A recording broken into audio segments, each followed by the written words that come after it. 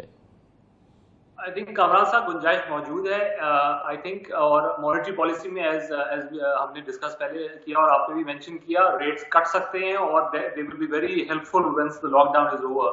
اور دوسرے کنٹریز میں جو فرنٹ پہ جو پالیسی ہے وہ فسکل ہے اور اس میں 3 قسم کی چیزیں ہو رہی ہیں. ایک تو پیمنٹ ہالیڈیز دی جا رہی ہیں کیونکہ وہ کہہ رہے ہیں کہ جی کہ کیش فلو جو آپ نے پرائیویٹ سیکٹر نے گورنمنٹ کو دینا ہے وہ کہہ رہے ہیں آپ 2-3 مہینے بعد دے دیجیے گا, اس سے کوئی فسکل کاسٹ نہیں آتی. دوسری چیز کریڈٹ گارنٹیز دی جا رہی ہیں وچ از کہ بینکوں کو کہا جا رہا ہے کہ افیکٹڈ سیکٹرز کو پیسے دو and we will cover some of the potential losses. اور جو تیسری چیز ہو رہی ہے وہ ڈائریکٹ ٹرانسفرز ہے جو ہم نے یو کے میں دیکھا ہے اور یو ایس میں دیکھا ہے. اس میں پاکستان کے پاس گنجائش کم ہے مگر اس کو لون یا کریڈٹ کے چینل سے ڈپلوائے کیا جا سکتا ہے کیونکہ لاک ڈاؤن میں اگر ہم صرف کھانے اور میڈیسن پہ فوکس کریں تو ہم لوگ بعد میں جب لاک ڈاؤن اوپن ہوگا تو economy can really gear up as these support factors kick in including the support from the multilateral agencies. Sohail صاحب مگر اس کے ساتھ ہی ہم یہ دیکھ رہے ہیں کہ پاکستان میں ایسا نہیں کہ کچھ نہیں کیا ہے. پرائم منسٹر کا جو پیکج تھا اس میں کچھ نہ کچھ موجود ہے, اچھی چیزیں تھیں. اس کے بعد پھر سینٹرل بینک نے ظاہر ہے کہ مزید 1.5% کم کر دیا, ایک ہفتے میں 2.25% انٹرپریس کم ہو گیا ہے. اور پھر جو یہ بینکس کے ساتھ مل کے کل سینٹرل بینک نے جو پیکج لایا ہے جو انشور کر رہا ہے کہ پاکستان میں ڈیفالٹس نہ ہوں, بینکرپسیز نہ ہوں اور اس سچویشن کو مینیج کیا ہے. تو اس لحاظ سے یہ نہیں ہے کہ ہم نے کچھ نہیں کیا ہے, چیزیں کی ہیں اور کنسیڈریبلی اوکے چیزیں ہیں جو کہ ہم نے کی ہیں. نہیں, جو میں نے کہا سینٹرل بینک نے اور گورنمنٹ نے وہ چیزیں ضرور کی ہیں جو ان کے پاس کنٹرول تھا, بٹ جو فسکل چونکہ حالات خراب ہیں, فسکل ڈیفیسٹ کوئی 9% کے قریب ہے, تو وہاں پہ کوئی کریٹو ہے کہ کسی طرح سے نہ صرف ڈائریکٹ امداد دی جائے غریبوں کو تھرو احساس پروگرام یا ناظرہ کا جو ڈیٹا بیس ہے, ٹیکس چھوٹ بھی دی جائے کیونکہ جب آپ کی ویجز کم ہو جائیں گی, جب سیلریز کم ہو جائیں گی, اس پہ ٹیکس کٹ جائے گا تو شاید اس کے ڈسپوزیبل انکم اور کم ہو جائے. تو میرا خیال میں زیادہ فوکس فسکل سائڈ پر بھی ہے. اور ہم نے دیکھا ہے امریکہ جیسے ملک میں, بھارت جیسے ملک میں ہر 2 دن کے بعد ایک نیا پیکج آ رہا ہے کیونکہ کرائسس اتنا بڑا ہے کہ حکومتوں میں بھی سمجھ نہیں آ رہا ہے کہ وہ کیا کیا کر سکیں. تو ابھی بھی مجھے لگتا ہے کہ حکومت پاکستان بھی کچھ اور آئیڈیاز لے کر آئے گی. پھر جس طرح میں نے کہا اگر ملٹی لیٹرل یا بائی لیٹرل ایجنسیز کی سے جو مدد آتی ہے تو حکومت کے بعد اور بھی وسائل آ سکتے ہیں اس طرح کی ڈائریکٹ سبسڈیز دینے کے. اور ڈاکٹر صاحب آپ یہ کہیں گے کہ یہ اس شکنجے سے نکلنے کے لیے جو کہ ہماری اکانومی فیس کر رہی ہے لاک ڈاؤن کے حوالے سے, ہمیں لاک ڈاؤن پہ کمپرومائز نہیں کرنا چاہیے کہ ہم اس فوری طور پہ اس جکڑ سے نکلیں اور اس کے لیے ہم لاک ڈاؤن ختم کر دیں. اس کا آپ کے نزدیک پوٹینشلی تھریٹ زیادہ ہے, اس سے زیادہ نقصان ہو سکتا ہے, ہمیں یہ پیریڈ گزارنا چاہیے. بالکل کامران صاحب, ہم نے پین کا فیصلہ کر لیا ہے تو پوری پین لیں کیونکہ اگر یہ لاک ڈاؤن کی کوالٹی ویری کرے گی تو اس کا ڈیوریشن بڑھ جائے گا. اور ہم دوسری کنٹریز میں دیکھ رہے ہیں, Italy is a very good example. انہوں نے لاک ڈاؤن اپنا سیکوینس میں کیا تھا اور وی کین سی کہ ان کا ڈیتھ ریٹ کنٹرول میں نہیں آ رہا. اور ایک federal reserve central bank of U S کی اسٹڈی آئی ہے جو کہ 1918 کا فلو پینڈیمک پہ انہوں نے فوکس کیا ہے اور وہ دیکھ رہے ہیں کہ جن سٹیز نے بہت اسٹرانگ لاک ڈاؤن کیا تھا ان کا گروتھ ریکوری بہت فاسٹ تھی. اور لاسٹ پوائنٹ چائنا کی گروتھ ریکوری دیکھیں آپ کتنی زبردست ہو رہی ہے کیونکہ انہوں نے بہت سخت لاک ڈاؤن ڈالا تھا.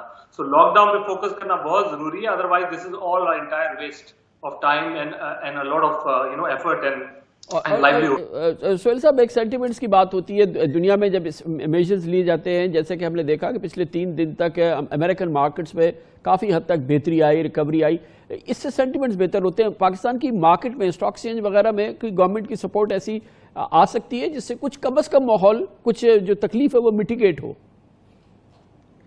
دیکھیں آ سکتی ہے، نہیں تو یہ بہت مشکل سوال ہے، مگر میرے خیال میں آنی چاہیے، کیونکہ دنیا بھر میں ایک جو سپورٹ میکینزم ہوتا ہے، جس طرح ابھی ہم نے بات کی، چاہے وہ فسکل سائڈ پہ سپورٹ ہے، چاہے وہ سینٹرل بینک کی طرف سپورٹ ہے، اس طرح جو حکومتیں ہیں وہ اپنی مارکیٹس کو، چاہے وہ کرنسی مارکیٹ ہے یا بانڈ مارکیٹ ہے، اسٹاک مارکیٹ ہے، اس کو ڈائریکٹلی انڈائریکٹلی سپورٹ کرتی ہیں. مگر انفارچونیٹلی پاکستان میں اب تک یہ نہیں ہوا، کیونکہ ایک جو خوف کا ماحول ہے پچھلے 2-3 سال سے، اس کی وجہ سے بہت سارے سرکاری ادارے جن کے پاس billions of rupees fixed income میں جو پہلے 14% کما رہے تھے اب 10% کمائیں گے، وہ اسٹاک مارکیٹ کی طرف یا دوسرے ایسے ایریاز کی طرف جس کی ویلیویشن اچھی ہو گئی ہے، انفارچونیٹلی ابھی تک نہیں آئے ہیں. مگر مجھے امید ہے کہ جو جس قسم کا یہ کرائسس ہے اور جس کوانٹم کا یہ کرائسس ہے، تو ہو سکتا ہے کہ حکومتی حلقوں میں یہ بات ضرور ہو رہی ہو کہ ایونچولی یہ اسٹاک مارکیٹ میں ایسے ریٹس آ گئے ہیں. بہت بہت شکریہ جناب Muhammad Sohail, chief executive officer top line securities. Doctor Salman Ahmed London سے ہمارے ساتھ موجود تھے، chief investment strategist, Lombard ODR Switzerland کا مشہور پرائیویٹ بینک ہے.